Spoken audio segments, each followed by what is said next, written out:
Okay, so there is a video I saw online and I thought I could share. So here's the video. The bed is already an altar. Now you can decide what type of altar you want to make it. When people have these moments where they just go to a hotel or they're in a friend's house and they fall asleep and they have like a dream that they would never have. It's just out of the box and it's like, what just happened? It's because you're interacting with whatever spiritual presence was left in that atmosphere from whoever was there. So I always tell people, pray before you sleep in any hotel room. You're speaking the blood of Jesus over any other activity to submit to him, right? And so making your bed an altar is one, recognizing it's already an altar. And so it's whose altar are you building? I feel like she has practically said it all. I mean, this is something that we don't talk about most times, but it is true. Because when you get to any domain, any territory, there is a spirit governing that place. When I'm talking about territory, it doesn't have to be something so big. It can be a friend's house, it can be an hotel, it can be a lodge, it can be an Airbnb, it can be an office, it can be a new place of accommodation, a new place of work that you get to. There are spirits there already, all right? Either spirits being invoked or being worked with by people there or those that used to be there. So it is now left for you as a Christian, as someone that knows that there is something called spiritual battle, someone that knows that there is something called spirit principalities that are governing a place, to bring whatever powers there under your dominion, okay? So you can't just get to any place new, wherever it is, without praying over that place. That is why there are people that maybe when they go to an hotel or go to a friend's place or anything, when they went there, they were all right. Maybe after spending the night there, sleeping on the bed, whatever, some of them, they find themselves masturbating or doing things that they don't do naturally.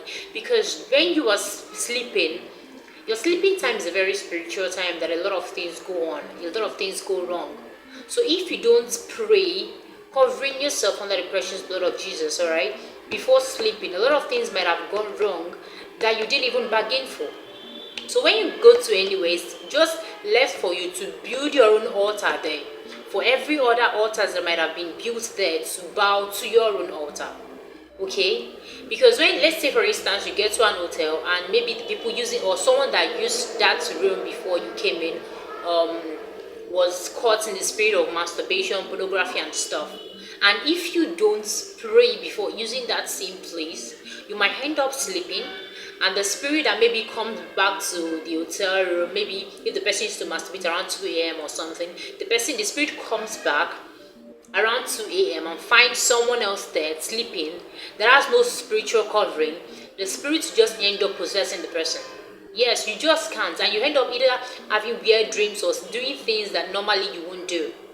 Okay, and another thing is cutting across the place of we taking our dreams for granted. Dreams come with great revelations and messages, and I get most of my revelations and messages through dream. But for the longest time, I didn't realize this until later in life that I actually got to realize. And before I got to this realization, the devil kind of used it a lot to manipulate me and stuff like that. Story for another day. But when I got to realize that, okay, this is what is happening, I had to pray for the spirit of discernment and commit each and every night, because I know that, okay, a message is coming, a revelation is coming, a spiritual battle is going to come, a spiritual inspiration, a spiritual insight, a spiritual opening and eye-opening awakening is going to be coming. So I have to be sensitive in the spirit to know what's going on.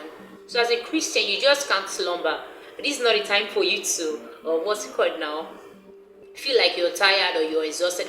Say a little word of prayer. A little word of prayer. It doesn't have to be something so stretchy and so long. Just say a little word of prayer. It's going to go a long way. Trust me. It is going to go a long way. The word is more spiritual than we think. I saw the video and I was like, wow, she's spilling fat, because I feel like these are kind of things that don't really go viral and people don't talk a lot about it. But at least you've seen it, and I genuinely hope that you put it into practice, because it's going to work for you a lot. Because most of the things you find yourself battling with might be things that you picked up from places that you have been, or altars that you have liaised with without even knowing. Okay, so make it a call of duty to pray before lying on any bed, going to any place, getting a new accommodation, whatever it may be. Pray. Prayer works. No matter how small that prayer is, it works. Alright? See you in my next one.